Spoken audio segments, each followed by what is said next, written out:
My dear friends, my name is Umesh Rao. Today's subject is interpretation of statutes and subsidiary aid. I have prepared these notes to law students. I have prepared it in a very easy and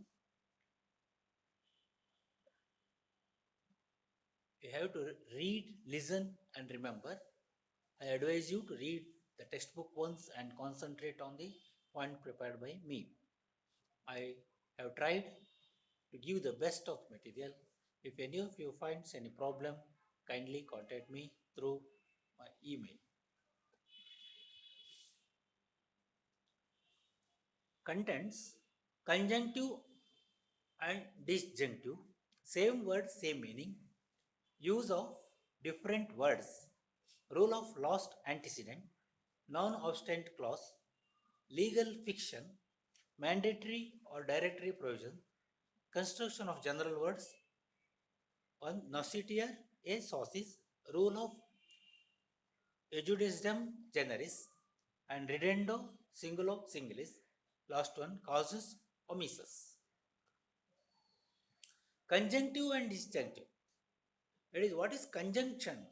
The word that joins the other words, phrases, or clauses is called conjunction. For example, the word and, but, these are all conjunctive. What is disjunctive? Disjunctive word is or. The words used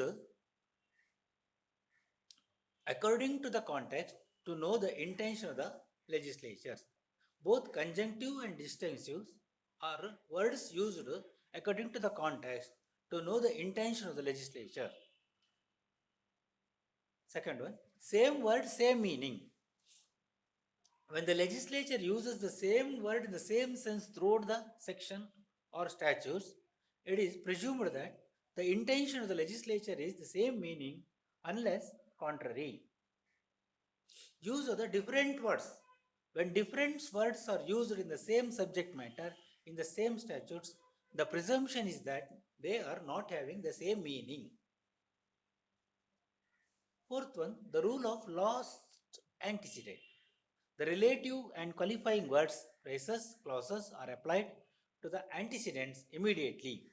The preceding the context suggests that the relevant rule of grammar is inapplicable, then the rule is subordinate to context. Fifth one is non-obstant clause. Non-obstant clause means notwithstanding. Clause beginning with notwithstanding anything contained in this act. It was with a view to give the enacting part of the section.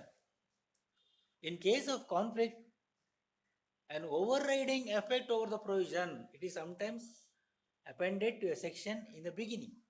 With a view to give part of the section, in case of conflict, overriding effect over the provision, it is mentioned as obstant clause. Non-obstant clause will not be an impediment for the operation of the enactment. It cannot be considered or it can't be construed to take away the effect of any provision of the act. Notwithstanding, anything may be distinguished from the phrase subject to. Sixth one is a legal fiction. It is not any actual reality, but the law recognizes and the court accepts as a reality. Court believes something to exist, which in reality it doesn't exist. It is nothing but a presumption of the existence of the state of affairs, which is actually non-existence. Legislatures can create a chain of legal fictions. Legal fictions can be created by the legislation. It can be created by the delegated legislation also. It cannot be widened by the rule. Seventh one is mandatory and directory provision. The use of the word may.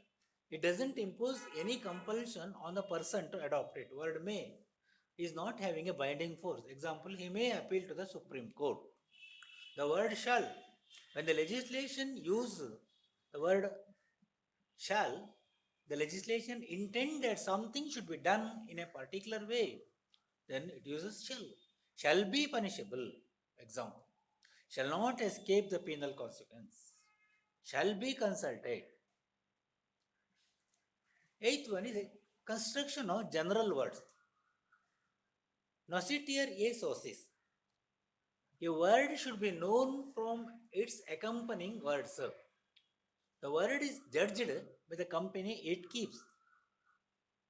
Everything which is legally relevant should be admissible. When two or more words which are of similar meaning, they are to be understood in their relative meaning. They are understood to be used in the cognate sense. It is only the rule of construction and it cannot prevail in cases where it is clear that words have been deliberately used.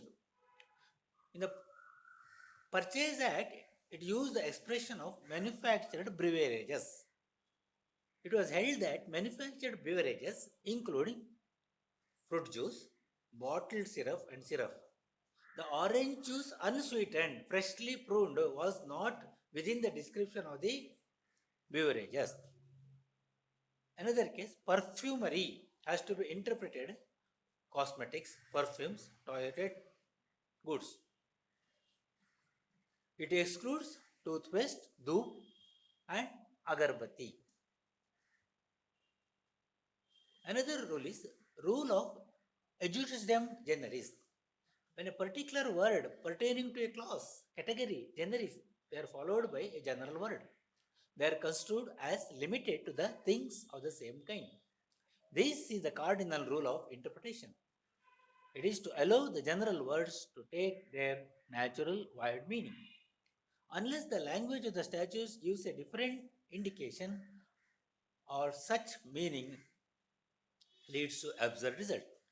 In the case of interpretation of Road Traffic Act 1930, court comes to the definition of other devices. What are the other devices? It defines traffic signs means all signals, warning, signposts, direction post, sign, they are all other devices. Applying this principle, court held that printed white line on a road could not be called a traffic sign. Another is redendo singulo singulus. When general words of the description followed enumeration of particular things, such general words are to be construed distributively. If general words will apply to some things and not others, general words are to be applied to those things in which they will end, not these things to which they will not apply. The rule is beyond controversy. Different portions of the sentence are to be referred respectively to other portions of the sentence to which they respectively relate, even if strict grammatical construction should demand otherwise. Act 304 of the Constitution reads, provided that no bill or amendment shall be introduced or moved in the legislature or state without the sanction of the President. Supreme Court held that word introduced refer to bill and word moved refer to amendment. Casus omissus, the case omitted from the language of the statutes but within the scope of the statutes, which appears to have been omitted by inadvertence or overlooked or unforeseen. It was overlooked or unforeseen. It cannot be supplied by the court. Court cannot read anything into a statutory provision or rewrite a provision which is plain and ambiguous. The object of interpreting a statute is to ascertain the intention of the legislature. Casus omissus cannot be supplied by a court except in the case of necessity.